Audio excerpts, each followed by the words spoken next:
Lexington, Virginia is a small historic town nestled in the Shenandoah Valley. This is where tourists walk the same roads as Civil War generals like Stonewall Jackson and Robert E. Lee. The rich history attracts families, school groups, historians, and Civil War buffs from across the country to the museums, universities, and city tours. The Lee Chapel, Civil War Round Table, the Stonewall Jackson House, all of it. I mean, I just love all of it. We've loved hearing about Stonewall Jackson. Rockbridge County became a destination for Confederate pilgrimage following the Civil War. People came to commemorate the Confederacy and visit the graves of generals who fought for the South. This perspective has resulted in the 150-year-old conflict between honoring heritage and acknowledging oppression.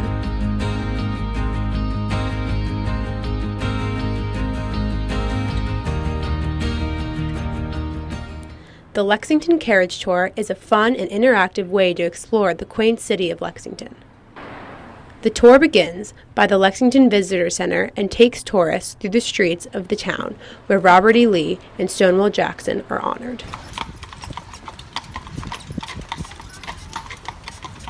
We have two icons of Civil War history: Stonewall Jackson up at VMI, and then Robert E. Lee, after the war, took over the presidency of Washington College at the time. To see Lee and Jackson in the light of Lexington, I think, is to see them fairly differently than in other places.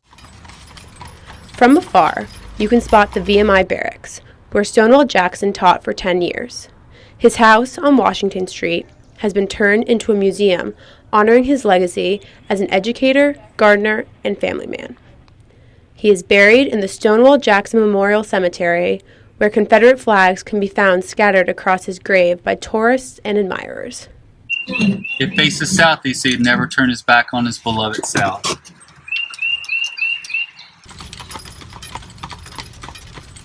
Lexington is also home to Washington and Lee University, where Confederate General Robert E. Lee served as the Washington College president after the Civil War.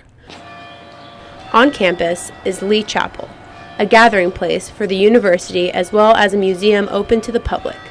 Lee's beloved horse, Traveler, rests behind the chapel.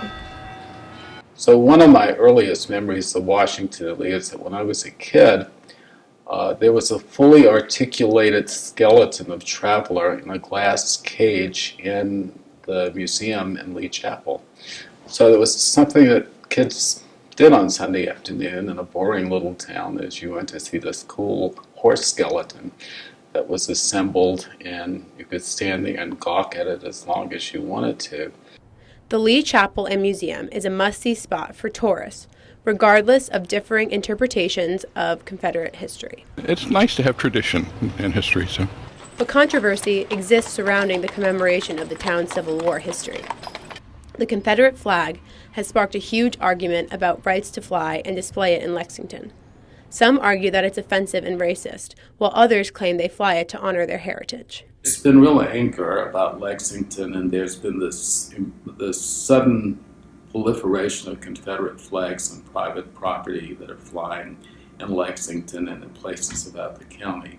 When I grew up here as a boy, you didn't see Confederate flags any place, maybe in Lee Chapel. But I think the controversy is mostly from people that aren't from here, that moved in and don't want to, rewrite history and want to change things. Mm-hmm. And I like it the way it is, to be honest.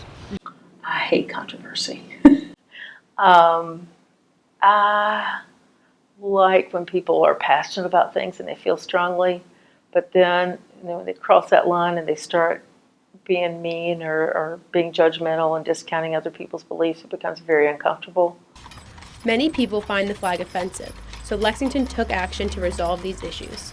The lawsuit was put forward after the city adopted an ordinance restricting any display of flags except for the American flag and the state of Virginia flag and the yet to be designed city of Lexington flag on the city flag standards on light poles. In 2012, the Sons of Confederate Veterans filed a federal lawsuit against the city of Lexington in response to this new ordinance. They argued that waving the flag was exercising their right to free speech. We will allow people to carry the flags. If you go through the permit process, you can hold your flag and you can stand right in front of the flagpole. It can be in the same spot. But that signals that is an individual choice, and that is not the jurisdictional warrant for an entire community. Another incident occurred in 2014 when a group of Washington and Lee law students demanded to have the replica Confederate battle flags removed from Lee Chapel. The flags were then moved from the recumbent statue of Robert E. Lee to the downstairs display in the museum. You're honoring Robert E. Lee there. His recumbent statue is there in that room. But the man who was here in Lexington had, as I understand it, had put the war behind him. So, in a sense, maybe the flags weren't appropriate to display in that room. Often hear people say, "Oh, our history will be gone. They're taking away our history." That's often been said at Lee Chapel. They took away the flags. No, they didn't. They moved the real flags downstairs. They actually promoted history in an authentic way. What many people don't realize is that the well-known Confederate battle flag was never actually flown above a courthouse or in the town during the 1800s. The flag was only used in war. The resurgence of the symbol in the 1950s was a response to desegregation. Despite these facts, most people think of the flag as a symbol of history. Well, I can see both point of views. That the Confederate flag represents a culture, but I also see it from the African American point of view. The Confederate flag represents possibly the desire to still repress a people according to their race. So personally, I see the Confederate flag as offensive. It's just a representation of the tradition of the South. It's not. I don't see it as a racist symbol or anything. So, I'm horrified by the gigantic Confederate flags flying close to town. But you really, I don't know how you go about stopping it. To me, it's a symbol of racism. To me, it's a symbol of a truly tragic, but seemingly unavoidable division in American life. My personal feeling is that the Confederate flag was part of history, and that's the way we should treat it. I don't really like public displays of it, but if there's a museum or an appropriate context for it, then I think that's great. It's not so much Confederate history as it is just history of the town. It didn't really have to do anything with those war years, but it, does more with those characters and who they were and what they brought to the community both before and after the conflict.